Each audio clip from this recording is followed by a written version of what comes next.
എല്ലാ കെ.എസ്.ആർ.ടി.സി ബസ്സിലും സ്ത്രീകൾക്ക് സൗജന്യയാത്ര എന്നു പറഞ്ഞ് അധികാരത്തിൽ വന്ന വി.ഡി. സതീശൻ സർക്കാർ കേരളത്തിലെ സ്ത്രീജനങ്ങളെ മുഴുവൻ വഞ്ചിച്ചിരിക്കുകയാണെന്ന് ബി.ജെ.പി.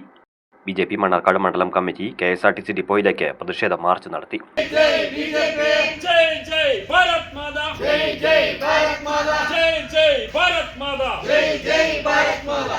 ബി.ജെ.പി. മണ്ഡലം സെക്രട്ടറി എം.ജി. ശ്രീവിദ്യയുടെ അധ്യക്ഷതയിൽ മണ്ഡലം പ്രസിഡന്റ് ബിജു നെല്ലമ്പാനി ഉദ്ഘാടനം ചെയ്തു. യു.ഡി.എഫ് സർക്കാരിൻ്റെ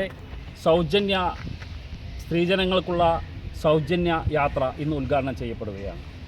തെരഞ്ഞെടുപ്പ് സമയത്ത് യു.ഡി.എഫിൻ്റെ വാഗ്ദാനം എന്തായിരുന്നു എന്ന് കേരളത്തിലെ ജനങ്ങൾ എല്ലാവരും ഓർക്കേണ്ടതാണ്.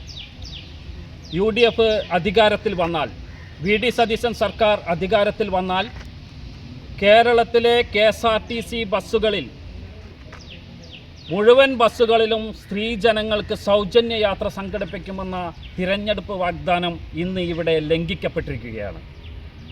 ആ മുഴുവൻ ബസ്സുകളിലും സൗജന്യ യാത്ര എന്ന് പറഞ്ഞ വി.ഡി. സതീശൻ സർക്കാർ ഇപ്പോൾ ഈ ഇരട്ടത്താപ്പ് നയമാണ് ഇവിടെ കൈക്കൊണ്ടിട്ടുള്ളത് എന്നുള്ളതാണ് ബി.ജെ.പിക്ക് പറയാനുള്ളത്.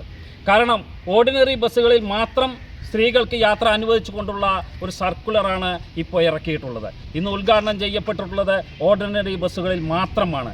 ഈ ചുരുങ്ങിയ ബസ്സുകളിൽ മാത്രം സ്ത്രീജനങ്ങൾക്ക് യാത്ര അനുവദിച്ചുകൊണ്ടുള്ള ഈ പരിപാടി, ഇവരുടെ നയം, ഈ നയവഞ്ചനയാണ് ഇവിടുത്തെ കേരളത്തിലെ മുഴുവൻ വനിതകളെയും വഞ്ചിച്ച നിലപാടാണ് യു.ഡി.എഫ് സർക്കാരും വി.ഡി. സതീശനും സ്വീകരിച്ചത് എന്നുള്ള കാര്യത്തിൽ തർക്കമില്ല. മണ്ഡലം വൈസ് പ്രസിഡന്റുമാരായ T M. Sudha, V. Amudha, A. Soumini, secretary Krishnakumari, Mahila Morcha മണ്ഡലം president V. Jayashree, OBC Morcha മണ്ഡലം vice president V. Pramesh, municipal committee president Ramesh Kallingal, general secretary Mohan Krishnan, അംഗങ്ങളായ സുരേഷ് ചന്ദ്രൻ, പി. രാഘവൻ എന്നിവർ സംസാരിച്ചു.